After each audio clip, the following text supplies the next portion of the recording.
கர்த்தருடைய பரிசுத்த நாமத்திற்கு மகிமை உண்டாகட்டும். கவனிங்க, இன்றைக்கு ஒரு சிறப்பு செய்தியை உங்களுக்கு கொடுக்கும்படியாக நம்ம மத்தியில் அருமையான ஐயா அவர்கள் வந்திருக்கிறார்கள். அதற்கு முன்னதாக இந்த மாதம் டிசம்பர் மாதம் 1 தேதி என்பதனால எப்பொழுதுமே ஒவ்வொரு மாதமும் காலையில் நம்ம மாத பிறப்பு ஆராதனையிலே உங்களுக்கு ஒரு வாக்குத்தத்த செய்தியை கொடுப்பது வழக்கம் அல்லவா? அதுபோல் இந்த வருஷ கடைசியில் வந்திருக்கும் பொழுது அந்த வார்த்தையை உங்களுக்கு சுருக்கமாக ஒரு சில நிமிடங்களிலே சொல்லி நம்ம இந்த ஆராதனை அடுத்த பகுதிக்கு நம்ம கடந்து செல்ல இருக்கிறோம்.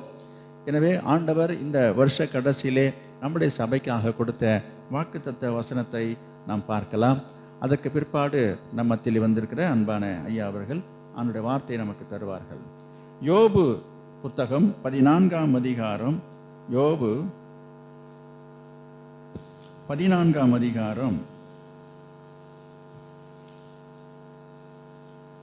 7வது வசனம். ஒரு மரத்தை குறித்தாவது நம்பிக்கையுண்டு, அது வெட்டி போடப்பட்டாலும் திரும்ப தழைக்கும், அதன் இளங்கிளைகள் துளிர்க்கும்.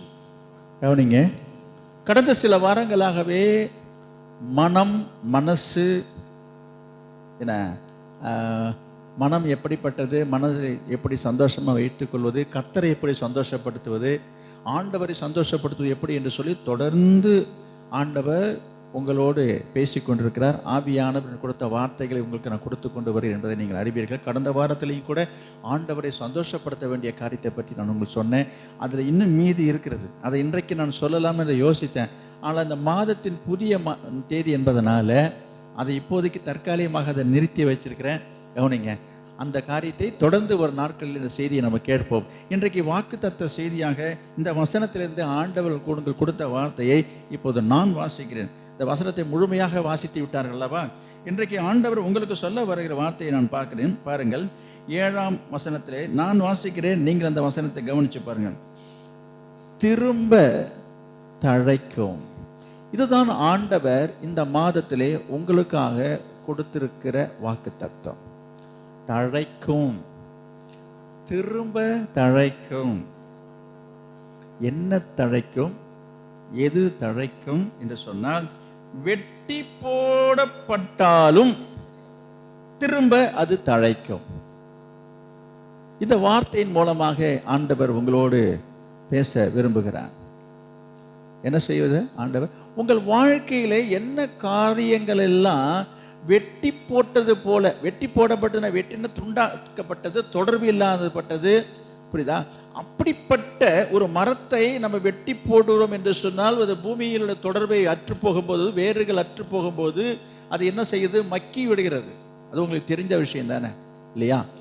அதுபோல வெட்டி போடப்பட்ட உங்கள் வாழ்க்கையை நான் சொல்கிறேன். ஆண்டவருடைய தொடர்பில் இருந்தோ, உலகத்தினுடைய காரியங்கள் இருந்தோ, ஆசீர்வாதங்கள் இருந்தோ, எந்தெந்த காரியங்கள் இருந்து நீங்கள் வெட்டி போடப்பட்ட நிலையிலே இருக்கிறீர்களோ அவைகளை பார்த்து கர்த்தர் சொல்லுகிறார், என்னது? திரும்ப தழைக்கும். அப்ப வெட்டி போடப்பட்டவருடைய காரியம் என்ன? இனி இது துளிர்க்காது, இனி இது வளராது, இனி இது பிழைக்காது என்பதுதான் ஒரு பொதுவான கருத்து என்பது உங்களுக்கு தெரியும். எந்த ஒரு பொருளையோ, ஒரு உயிரையோ, ஒரு மரத்தையோ நம்ம வெட்டி போட்டு விட்டோம் என்று சொன்னால் அது என்ன செய்யாது? இது திரும்ப அது பிழைக்காது, இல்லையா? ஆண்டவர் சொல்லுகிறாரு, உன் வாழ்க்கையில, உங்கள் வாழ்க்கையில என்னென்ன காரியங்கள்லாம் வெட்டி போடப்பட்ட நிலையில இருக்கிறது, வெட்டி போடப்பட்ட நிலையில இருக்கிறது போல காணப்படுகிற கிரியைகளை அனைத்தையும் ஆண்டவர் சொல்லுகிறார், திரும்ப தழைக்கும் என்று கர்த்தர் சொல்லுகிறார். இன்றைக்கு அநேகருடைய வாழ்க்கையில, அநேக குடும்பங்களில சில நேரங்களிலே வெட்டி போடப்பட்டது, இனி பிழைப்போம் அல்லது அந்த நம்பிக்கை அற்று, அந்த நம்பிக்கை இல்லாமல் இதுக்கப்புறம் தப்பி பிழைப்போமா, உயிர் பிழைப்போமா. இப்போ சிலருக்கு யாராவது ஒரு நோய் வந்து விட்டு, வியாதி வந்துடுச்சுன்னு சொன்னாக்கா டாக்டர் சொல்லுவாங்க என்ன சொல்லுவாங்க? எல்லாருக்கும் சொல்ல மாட்டாங்க. ஒரு சில குறிப்பிட்ட வியாதிகளுக்கு மருத்துவர்கள் சொல்கிற காரியம், உயிர் பிழைக்கிறது கஷ்டம், இவங்க இத்தனை மாதம் வரைக்கும் தான் உயிரோடு இருப்பாங்க, இத்தனை மாதம் வரைக்கும் தான், எல்லாம் நாள் குறிக்கிறாங்க, சில நேரம் குறிப்பாங்க. இப்போ எதுவும் சொல்ல முடியாதுங்க, 24 மணி நேரம் போகணும், 48 மணி நேரம் போகணுங்க, இப்படிலாம் சொல்கிறத நீங்கள் பார்க்குறீங்க தானே. அப்போ என்ன சொல்ல வருகிறேன்? இந்த இது போல ஒரு நம்பிக்கையற்ற வெட்டி போடப்பட்ட ஒரு நிலைமை என்னது? இனி நம்ம தப்பி பிழைப்போமா என்கிறதான ஒரு கேள்வியோடு சிலர் வாழ்ந்து கொண்டிருக்கலாம். புரியுதா உங்களுக்கு? வியாதியினால, வருத்தத்தினால இனி பிழைப்போமா என்கிற ஒரு சூழ்நிலை. கவனிங்க. அடுத்தது, சிலருக்கு கடன், பொருளாதார பிரச்சனைகள், கடன் பிரச்சனைகளை மூழ்கி இதிலேருந்து நம்ம மீண்டு வருவோமா, மீள முடியுமா, இதெல்லாம் திருப்பி இந்த கடனை அடைச்சி மீண்டு வர முடியுமா என்கிற ஒரு நம்பிக்கையற்ற ஒரு சூழ்நிலையிலே சிலர் காணப்படலாம். கர்த்தர் அவங்கள பார்த்து சொல்றாரு, திரும்ப தழைக்க பண்ணுவேன், நீ திரும்ப அதுலேருந்து மீண்டு வருவோமா, அவ்வளோதாங்க, இவன் தொழில் அவ்வளோதாங்க, இவன் வியாபாரம் அவ்வளோதாங்க சொல்கிறாங்களா சில நேரத்தில். இதெல்லாம் இன்னுமே தேராது, இதுக்கப்புறம் பிழைக்க முடியாது, எல்லாத்தையும் மூட்டை கட்டிட்டு எல்லாத்தையும் வந்து வீட்டோட எடுத்துகிட்டு வந்த வேண்டியதான். ஒரு சில பிஸ்னஸ் செய்வாங்க, ஒரு தொழில் செய்வாங்க, ஒரு வியாபாரம் பண்ணுவாங்க. அதில் நஷ்டங்கள் ஏற்படும் பொழுது என்ன சொல்லுவார்கள் பார்க்குறவங்கெல்லாம், இதுக்கப்புறம்லாம் இவர் எழுந்திருக்க முடியாது, ஏகப்பட்ட கடனில் இருக்கிறார், எவ்வளோ பிரச்சனை இருக்காரு, இவெல்லாம் திரும்ப வருவார், முடியாது. இப்படி வெட்டி போடப்பட்ட நிலையில் இருக்கிற உன்னை பார்த்து கர்த்தர் இந்த காலை வேளையிலே சொல்லுகிறார், திரும்ப தழைக்கும் என்று கர்த்தர் சொல்லுகிறார். திரும்ப தழைக்கும் என்று சொல்லுகிறார். இப்படி அநேக காரியங்கள் ஆவிக்குரிய வாழ்க்கையிலே, சரீரத்தில் இருக்க வியாதியில் இருந்தும் சரி, பொருளாதார ரீதியாகவும் சரி. கவனிங்க, நான் சொன்னது போல வியாதியின் மட்டுமல்ல, சிலர் மரித்து போகிற நிலையில் இருக்கிறவங்களுக்கு கூட என்ன செய்வாங்க, பிழைப்போம், தப்பி பிழைப்போம் என்கிற நம்பிக்கையற்று இருக்கிறவர்களை கூட ஆண்டவர் சொல்றாரு, என்னது, திரும்ப தழைக்கும். இந்த வார்த்தையின் மூலமாக உங்களை அவர் திடப்படுத்துகிறார். நான் வேதத்திலிருந்து ஒரு சில குறிப்புகளை ரொம்ப சில நிமிடங்களுக்குள்ளாக ரொம்ப சுருக்கமாக நான் சொல்லி கடந்து போக ஆசைப்படுகிறேன். பாருங்க,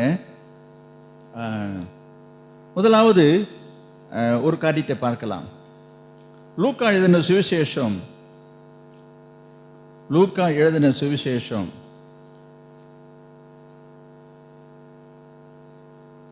8ஆம் அதிகாரம் 43வது வசனம். அப்பொழுது 12 வருஷமாய் பெரும்பாடுள்ளவளாய் இருந்து தன் ஆஸ்திகளை எல்லாம் வைத்தியர்களுக்கு செலவழித்தும் ஒருவனாலும் சொஸ்தமாக்கப்படாதிருந்த ஒரு ஸ்திரீ.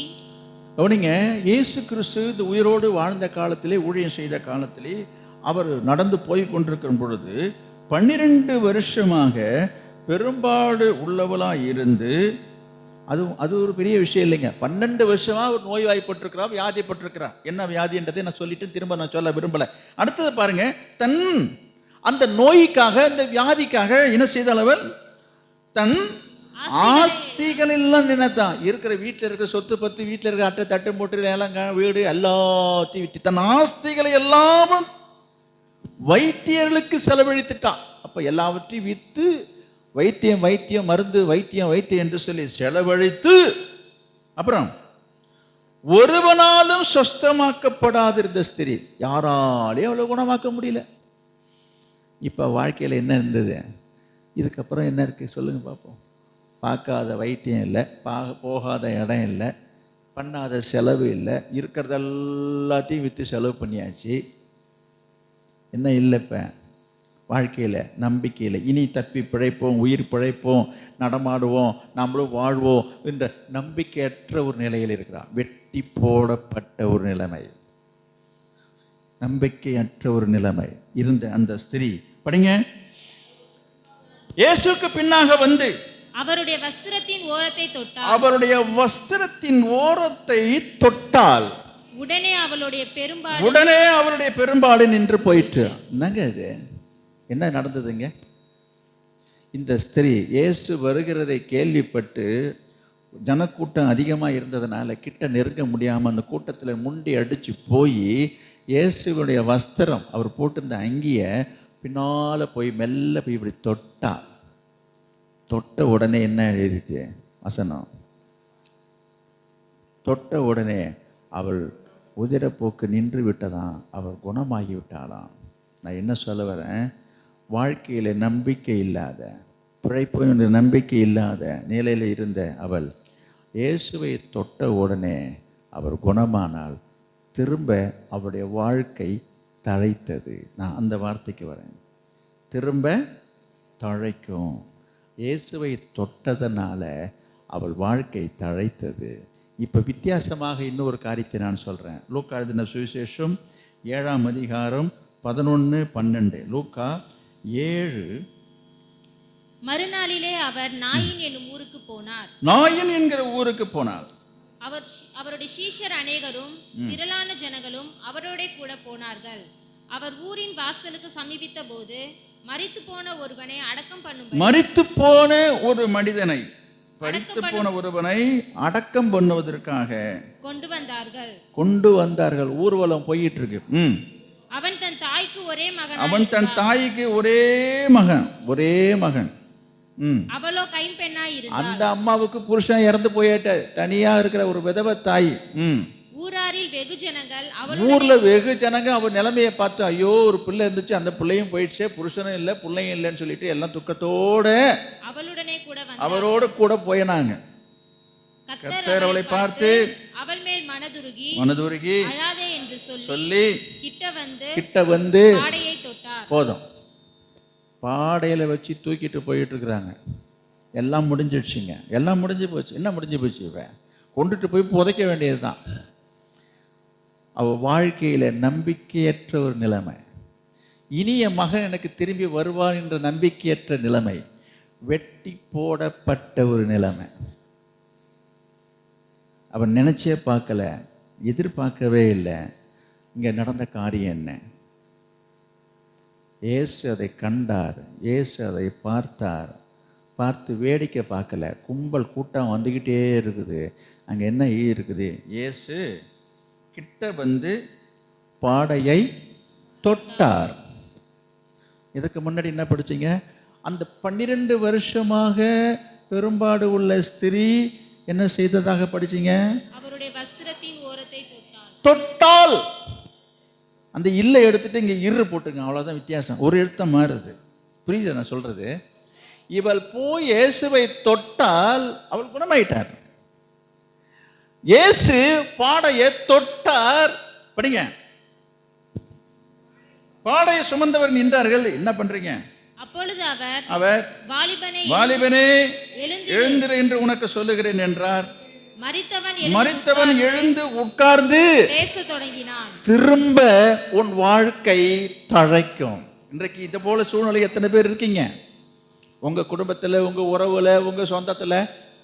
இதுக்கப்புறம்லாம் எழுந்து நடமாடுவான்னு தெரியல. டாக்டர்லாம் கை விட்டுட்டாருங்க. மறிச்சிடுவாங்கன்னு சொல்லிட்டாங்க. மறிச்சிடுவாங்க, செத்துருவாங்கன்னு சொல்லிட்டாங்க. மறிப்பதா இருந்தாலும் சரி, மரண தருவாயில் இருந்தாலும் சரி, கர்த்தர் இந்த காலை வெளியில சொல்ற வார்த்தை என்ன? திரும்ப தழைக்கும். புரியுது நான் சொல்ல? திரும்ப இந்த மகன் திரும்ப வருவான அந்த அம்மா எதிர்பார்த்திருப்பாங்களா? இல்லை. ஆனால் நடந்தது என்ன? இயேசு தொட்டார்.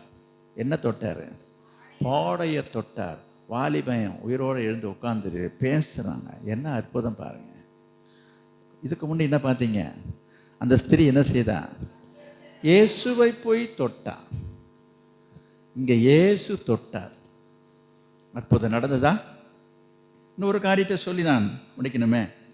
அடுத்ததாக 2 ராஜாக்கள் 4ஆம் அதிகாரம். இன்றைக்கு வாசித்த வேத பகுதி வாங்க. 2 ராஜாக்கள் 4ஆம் அதிகாரம் 1 வசனம். தீர்க்கதரிசிகளுடைய புத்திரரில் ஒருவனுக்கு மனைவியாய் இருந்த ஒரு ஸ்திரீ எலிசாவை பார்த்து, உமது அடியானாகிய என் புருஷன் இறந்து போனான். இங்கேயும் ஒரு பரிதாபமான நிலைமை. என் புருஷன் இறந்துட்டாரு, உமது அடியான் கர்த்தருக்கு பயந்து நடந்தான் என்பதை அறிவீர். ஆமா. கடன் கொடுத்தவன் இப்போ கடன் வாங்கி இவர் கடன் பட்டிருக்கிற பாருங்க. கடன் வாங்கி கொடுத்தவர்கள் இப்பொழுது என் 2 குமாரரையும், என் 2 பையனையும், என் 2 மகனையும் தனக்கு அடிமைகளாக்கி கொள்ள வந்தான். பணத்துக்கு ஈடாக கொடுத்த கடனுக்கு ஈடாக அடிமையா வாங்கிறதுக்கு வந்து தொந்தரவு பண்ணிட்டு, டார்ச்சர் பண்ணிட்டு இருக்கிறான்.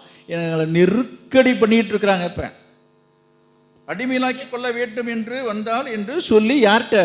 ஊழியக்காரன் தீர்க்கதரிசி எலிசாவிட்டத்தில் வந்து தன்னுடைய குறைய சொல்கிறான். ஐயா, நான் என்ன பண்ணுவது? என் புருஷனும் இல்லை, அவர் பாட்டு கடனை வாங்கி வச்சுட்டு போயிட்டாரு.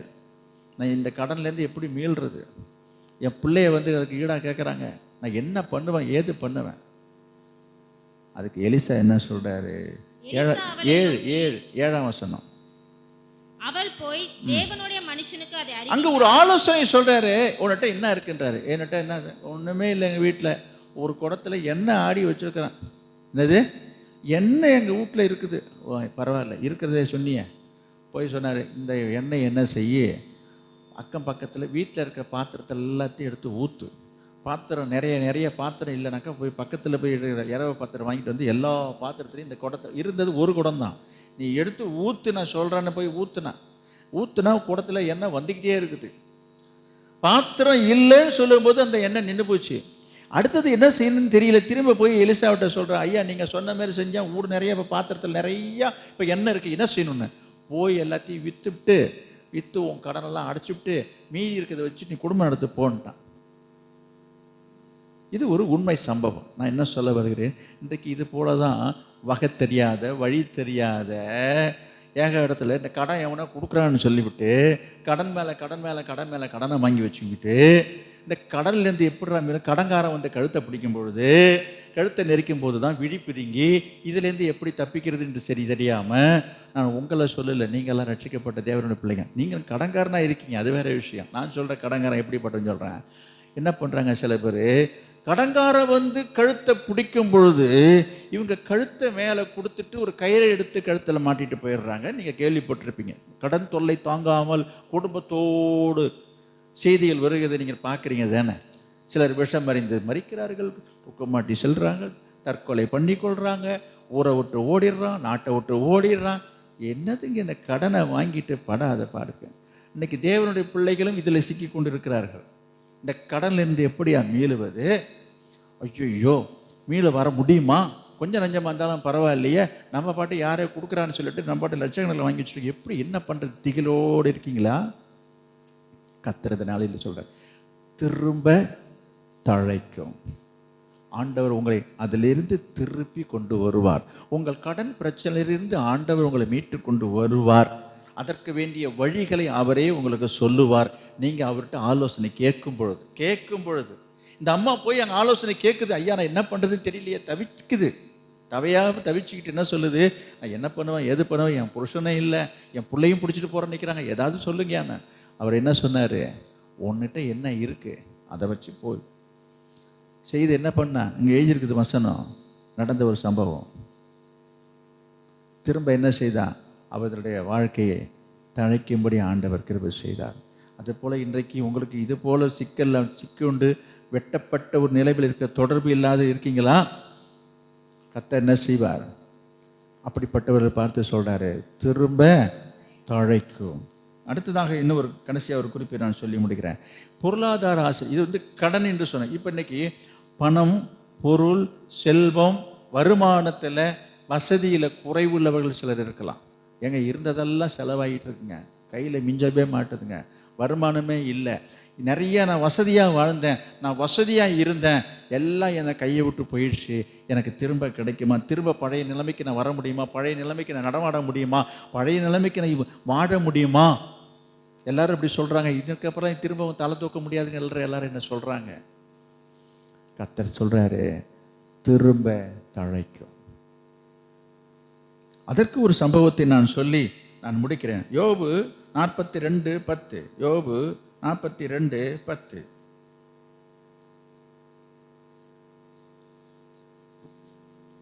யோபு தன் சிநேகிதருக்காக வேண்டுதல் செய்தபோது கர்த்தர் அவன் சிறையிருப்பை மாற்றினார். யோபுக்கு முன் இருந்த எல்லாவற்றை பார்க்கிலும், யோபுக்கு முன்பு இருந்த எல்லாவற்றை பார்க்கிலும் ரெண்டத்தனையாய் கர்த்தர் அவனுக்கு தந்தருளினார். போதும். அப்போ யோபுக்கு என்ன இருந்ததுன்னெல்லாம் உங்களுக்கு தெரியும். எல்லாம் ஆயிரக்கணக்கான, ஆயிரத்தில் தான் இருக்குது எல்லாமே. என்னது, மாடுகளும் எருதுகளும் கழுதைகளும் ஒட்டகங்களும். அவன் பெரிய செல்வ சீமானா வாழ்ந்தான். அவனை பற்றி எழுதியிருக்குது. எல்லாம் எவ்வளோ இருக்கு, எல்லாம் 5000, 2000, 3000 கணக்கில் இருக்கும். சும்மா நம்ம 4 ஆடை 5 ஆடை வச்சுட்டு நம்ம ஆடிக்கிட்டு இருக்கிறோம். என்னது, சும்மா வீட்டில் 4 ஆடு இருந்தால் போதுங்க, அதை வச்சுட்டு ஆடுன்னு ஆடுதுங்க. இவன் 1000 கணக்கில் ஆடு மாடு எல்லாம் வச்சுட்டு இருக்கிறான். எல்லாம் ஒரே நாளில் போயிடுச்சு. நினைக்கிறாங்க ஊரில் சொன்னேன், ஃப்ரெண்ட்ஸ் எல்லாம் வந்து பேசுகிறாங்க, அவ்வளோதான் அவங்க யோபு கதை முடிஞ்சிச்சுன்னு, திரும்ப தலை தூக்க முடியுமான்னு. ஆனால் அவன் வாழ்க்கை நிலைமையை ஆண்டவர் மாற்றினார். என்ன எழுதியிருக்குது, எவ்வளவு எதை இழந்தானோ அதையெல்லாம் 2 மடங்காக ஆண்டவர் திரும்ப தந்தார். நான் உங்களுக்கு சொல்லுகிறேன், நீங்கள் உங்கள் வாழ்க்கையில் எதையெல்லாம் இழந்திருக்கீங்க, என் சொத்தெல்லாம் இழந்துட்டேன், பணத்தை இழந்துட்டேன், பொருளை இழந்துட்டேன், என் அந்தஸ்தை இழந்துட்டேன், என் மதிப்பை இழந்துட்டேன், என் கௌரவத்தை இழந்துட்டேன். நீ எதை இழந்தாலும் சரி, கர்த்தர் இந்த மாதத்தில் காலை வேளையிலே சொல்கிறாரு, திரும்ப தழைக்கும். எப்போ தழைக்கும், எப்படி தழை? இது வரைக்கும் நம்ம தழைக்கிறத பற்றியே பேசிட்டு வந்துட்டோம். ஒரு வசனத்தை சொல்லி நான் முடிக்கிறேன். வாசித்த அந்த வேத பகுதியில் யோபு 14ஆம் அதிகாரம் 7 தான் நம்ம வாசித்தோம். அதில் 9வது வசனத்தை பார்க்கலாம். தண்ணீரின் வாசனையினால் அது துளிர்த்து இளமரம் போல இலைவிடும். போதும். எனவே ஆண்டவர் உங்களை, இது தண்ணீர் என்பது பரிசுத்த ஆவியானவரை குறிக்கிறது. அப்போ ஆண்டவர் உங்கள் வாழ்க்கையை மீண்டும் திரும்பவும் தழைக்க பண்ண வேண்டும் என்று சொன்னால், நீங்கள் ஆண்டவரோடு இணைந்திருக்க வேண்டும், இசைந்திருக்க வேண்டும், சேர்ந்திருக்க வேண்டும், ஐக்கியமாக இருக்க வேண்டும். பரிசுத்த ஆவியானவரோடு நீங்கள் உறவு வைத்துக் கொண்டிருக்க வேண்டும். பரிசுத்த ஆவியானுடைய தொடுதல் உங்களுக்குள்ள இருக்க வேண்டும். பரிசுத்த ஆவியானுடைய அசைவாடுதல் இருக்க வேண்டும். பரிசுத்த ஆவியானவர் நிரப்பப்பட்டிருக்க வேண்டும். பரிசுத்த ஆவியானவர் நீங்கள் ஆளுகை செய்யப்பட வேண்டும். இருக்குதா? நான் சொல்கிறேன், திரும்ப தழைக்கணும். இது வரைக்கும் கேட்கும்போது நீங்கள் சந்தோஷமாக இருந்திருப்பீங்க. அடடா, நல்ல வார்த்தையை காலை நேரத்தில் சொன்னீங்களே, பரவாயில்லைங்க, எல்லாமே திரும்ப கிடச்சிருமான்னு. நான் ஒன்று சொல்லி, ஒரு புள்ளியை சொல்லி நான் முடிக்கிறேன். சும்மா இல்லை, இந்த வெட்டப்பட்ட இந்த மரம் திரும்ப எதனால் இதை தழைச்சதுன்னு தெரியுமா உங்களுக்கு? தண்ணீரின் வாசனை. அப்போ இது துளிர்க்க வேண்டுமானால், அது தழைக்க வேண்டும் என்று சொன்னால் அதுக்கு என்ன தேவை? தண்ணீர் என்பது பரிசுத்த ஆவின்னு நான் சொன்னேன். நான் சொல்கிறது, மரத்தை எடுத்துக்கொண்டா அதுக்கு ஒரு ஈரம் வேணும் இல்லையா? உண்மைதானே? காஞ்சி போன மரம் துளிர்க்குமா? பட்டு போன மரம் துளிர்க்கிறது வாய்ப்பு கிடையாது. நீங்கள் இதே சில மரங்களை பாருங்கள், வெட்டி போட்டிங்கன்னா அந்த ஈரம் இருந்ததுனாக்கா துளிர் விடுது. புரியுதா? அது உங்களுக்கு தெரியும். அப்போ தண்ணீர் என்பது பரிசுத்த ஆவியானவருக்கு அடையாளமாக இருக்கிறது. அப்போ திரும்ப தழைக்க வேண்டும் என்று சொன்னால் உங்களுக்கு தண்ணீராகிய பரிசுத்த ஆவியானவருடைய தொடர்பு இருக்க வேண்டும், தொடுதல் இருக்க வேண்டும். அந்த தொடுதல் உங்கள் வாழ்க்கையில், உங்கள் ஆத்மாவில் இருந்தால் தான் அது தழைக்க முடியும். இது இல்லாமல் தழைக்கிறதுக்கு வாய்ப்பு இல்லை. நான் சொன்ன 4 குறிப்புகளை சொன்னேன். திரும்ப வாழ்க்கை துழிக்கும். வியாதிப்பட்டிருக்கீங்களா? நோய்வாய்ப்பட்டிருக்கீங்களா? மரண தருவாயில் இருக்கீங்களா? எல்லாவற்றிலும் ஆண்டவர் செய்வார். எல்லாவற்றிலையும் நம்ம பார்த்தோம். முதல்ல 2 நான் சொன்னேன். இந்த பெரும்பாடுள்ள ஸ்திரீ என்ன செய்தா? இயேசுவின் வஸ்திரத்தை போய் தொட்டாள். இந்த மரித்து போன வாலிபன் உயிர்த்தெழுந்ததை பற்றி சொன்னேன். அங்கே என்ன நடந்தது? அங்கே இயேசு பாடையை தொட்டார். ஆக மொத்தம் 2மே என்னது? தொடுதலில் தான் இருக்குது. கனெக்ஷன், கான்டாக்ட், தொடர்பில் தான் இருக்குது. டச். நான் சொல்றது புரியுது? அப்போ இந்த தொடுதல் மூலமாகத்தான் அற்புதம் நடந்திருக்குன்னு சொல்கிறேன். இயேசு தொட்டாரோ அல்லது நீ இயேசுவே தொட்டாலும் சரி, அந்த தொடர்பின் மூலமாகத்தான் அற்புதம் நடந்தது என்பதை நான் உங்களுக்கு இப்போ சொல்லுவேன். தெளிவாக சொன்னேன். இயேசு போய் பாடையை தொட்ட உடனே அங்கே வல்லமை இறங்குதுங்க. என்னங்க மரிச்சு போன வாலிபன் எழுந்து உட்காந்துருக்கிறான், என்ன அதிசயங்க இது?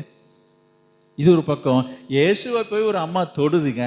தொட்ட உடனே இயேசுவே சொல்கிறாரு, என்னிலிருந்து ஒரு வல்லமை புறப்பட்டதை அறிஞ்சிருக்கிறான், என்னை யார் தொட்டது என்று கேட்குறாரு. அதுக்கப்புறம் அந்த அம்மா வந்து கீழே விழுந்து வணங்கி நடுங்கி சொல்லுது, நான் தான் என்று சொல்லுது. அங்கே ஒரு அற்புதத்தை நான் பார்க்குறோம்.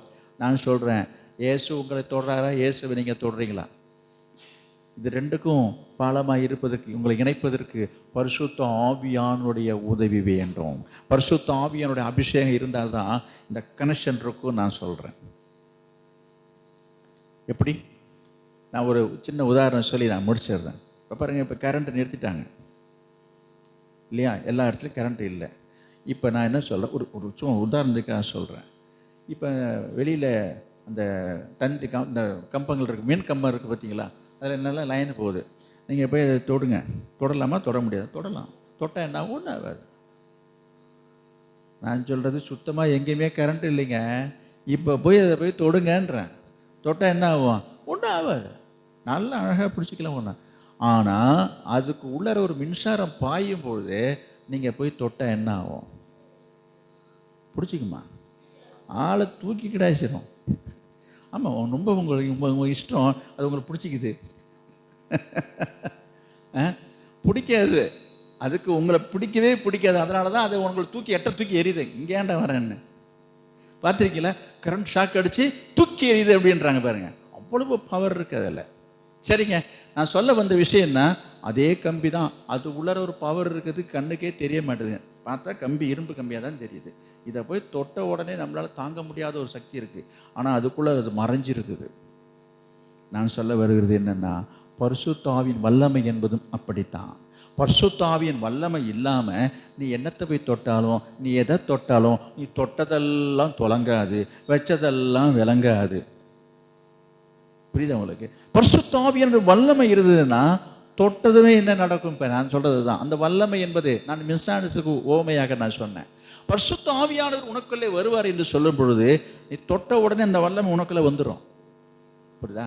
அவர் உன்னை தொட்ட உடனே அவர் வல்லமை உனக்குள்ளே வந்துடும். அப்போ இந்த கனெக்டிவிட்டி எங்கேருந்து இருக்குன்னா பரிசுத்த ஆவியானவர் மூலமாக இருக்கிறது. எனவே இந்த மாதத்திலே ஆண்டவர் சொல்கிறது, பரிசுத்த ஆவியின் அபிஷேகத்தை பெறுவதற்கு வாஞ்சித்து அதில் தொடர்பு கொள்வதற்காக நீங்கள் தீவிரித்து செயல்படுங்க. திரும்பவும் உன் வாழ்க்கை தழைக்கும், உன் குடும்பம் தழைக்கும், உன் பிள்ளைகள் வருங்காலம் தழைக்கும், உன் தொழில், உன் வியாபாரம், நீ கையிட்டு சென்ற வேலைகள், விவசாயம், விளைச்சல்கள் எல்லாவற்றையும் ஆண்டவர் தழைக்க செய்வார். உன்னுடைய சரீரத்தில் வியாதியினாலே பாதிக்கப்பட்டு பலவீனப்பட்டு இன்றைக்கோ நாளைக்கோ என்று சொல்லி நாளை எண்ணிக்கொண்டிருக்கிறீர்களா?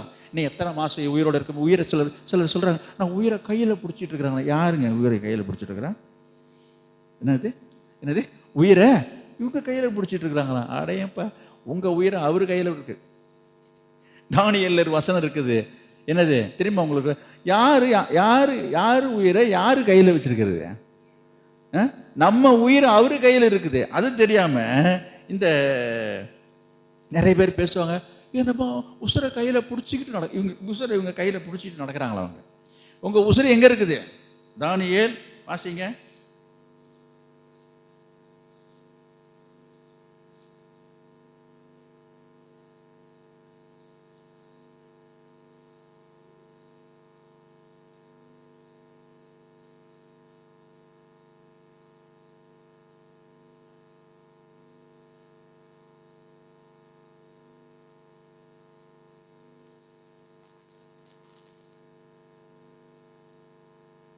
தானியேல்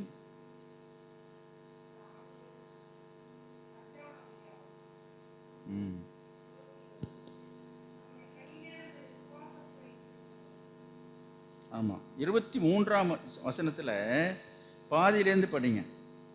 முதல் பாதி வேண்டாம், அங்கே இருக்கு பாருங்க. இதுவும் அன்றி தம்முடைய கையில் உமது சுவாசத்தை வைத்திருக்கிறவரும். நீங்க விடுகிற மூச்சு சுவாசம் இருக்க உயிர் யார் கையில் இருக்கு? அவர் கையில் இருக்குங்க. இவங்க சொல்றாங்க உசுரை கையில் பிடிச்சிட்டு நான் நடக்கிறேங்களாம். இவங்க நடக்கும்போது என் உசுரை கையில், உன் உசுரை நீ ஒன்றும் பிடிச்சிக்கல, அவர் தான் பிடிச்சிருக்காரு. என்னது? அவர் கையில் எல்லாம் இருக்கிறது. Praise the Lord. அவர் தான் சொல்றாரு. என்ன சொல்றாரு? திரும்ப உன்னை நான் தழைக்க பண்ணுவேன், திரும்ப உன்னை தழைக்க பண்ணுவேன். ஆண்டவர் உங்களை திரும்ப தழைக்க பண்ண வேண்டும் என்று சொன்னார். நீங்கள் என்ன செய்யணும்? இப்போ பரிசுத்த ஆவியானுடைய தொடுதல் உங்களுக்குள்ளே இருக்க வேண்டும். அதன் மூலமாகத்தான் ஆண்டவர் உங்களை தழைக்க செய்வார், தழைக்கும்படி செய்வார். உன்னுடைய வாழ்க்கையை, உன் குடும்பத்தை, உன் பிள்ளைகளை, உன் வருங்காலத்தை, உன்னுடைய வியாபாரத்தை, உன்னுடைய விவசாயத்தை, உன் தொழிலை, உன் கையின் பிரயாசத்தை, நீ கையிட்டு சென்ற வேலைகளை எல்லாவற்றையும் ஆண்டவர் தழைக்கும்படி செய்வார். ஹல்லேலூயா, பிரைஸ் தி லார்ட். கர்த்தருக்கு மகிமை உண்டாகட்டும். நாம் ஜெபம் பண்ணுவோம். அன்பின் ஆண்டவரே, நாங்கள் உம்மை ஸ்தோத்திரிக்கிறோம். இன்றைக்கும் இந்த நாளிலே, இந்த மாதத்தின் முதல் நாளிலே நீர் வாக்குத்தத்தமாக கொடுத்த நம்முடைய நல்ல வார்த்தைக்காக நமக்கு நன்றி செலுத்துகிறோம். திரும்பவும் எங்களை தழைக்க பண்ணுவேன் என்று சொன்ன வார்த்தையினாலே நீர் நம்முடைய ஜனங்களை, இந்த சபையை நீ திடப்படுத்தினதற்காக உமக்கு நன்றி, வேலைப்படுத்தினதற்காக உமக்கு ஸ்தோத்திரம். ஆண்டவர் தாமே இந்த வசனத்தின் மூலமாக, வார்த்தையின் மூலமாக ஒவ்வொருடைய ஆத்துமாவை, அவருடைய இருதயத்தை ஆண்டவர் நீ தொடுவீராக. ஆண்டவரே உமக்கு ஸ்தோத்திரம். மரித்து போன அந்த மனுஷனுடைய பாறையை நீ தொட்ட மாத்திரத்திலே அவன் உயிர் திரும்ப வந்து தழைத்ததை நாங்கள் பார்க்கிறோம் ஐயா. அதுபோல் இன்றைக்கு ஆவிக்குரிய வாழ்க்கையில், உலக வாழ்க்கையிலையும் அநேக காரியங்களிலும் மரித்து போன நிலையில் இருக்கிற அநேகரை கர்த்தாவே நீ திரும்ப தழைக்க பண்ணுவீராக. முன்பு போல ஒரு ஜெப வாழ்க்கை இல்லை, முன்பு போல ஒரு வேத வாசிப்பில்லை, முன்பு போல ஒரு ஊழியத்தில் ஈடுபாடு இல்லை என்று சொல்லி கொண்டிருக்கிற அநேகர் இங்கே உண்டு ஆண்டவரே. அவர்களை நீ திரும்ப தழைக்க பண்ணுவீராக, திரும்ப தழைக்கும்படி பரிசுத்த ஆவியானவரோடு இடைபடுவீராக. ஆதியில் செய்த கிரியைகளை திரும்பவும் செய்து ஆண்டவரே உம்முடைய ஆசீர்வாதத்தை பெற்றுக்கொள்ள உதவி செய்வீராக. ஜெப வாழ்க்கையை திரும்ப தழைக்க பண்ணுங்கப்பா, வேத வாசிப்பை திரும்ப தழைக்க பண்ணுங்கப்பா. கர்த்தருக்கென்று அவர்கள் செய்த பிரயாசங்கள் ஊழியங்களை திரும்ப செய்யும்படியாக, திரும்ப தழைக்கும்படியாக தேவன் அவர்களை திடப்படுத்த வேண்டும் என்று சொல்லி நாங்கள் ஜெபிக்கிறோம் ஆண்டவரே. நமக்கு ஸ்தோத்திரம்.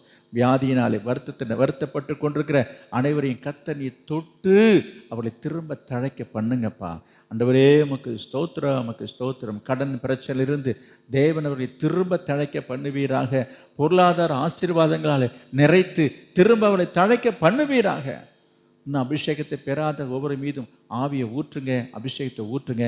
அபிஷேகத்தை பெற்றுக்கொள்வதற்காக தங்களை இன்னும் தாழ்த்தவும், ஒப்பு கொடுக்கவும், தீவிரிக்கவும், ஆண்டவரே செயல்படவும் ஆண்டவர் கிருபை செய்யும்படியாக ஜெபிக்கிறோம். நீர் ஆசீர்வதியும். இயேசுவின் நாமத்தில் ஜெபிக்கிறோம் நல்ல பிதாவே.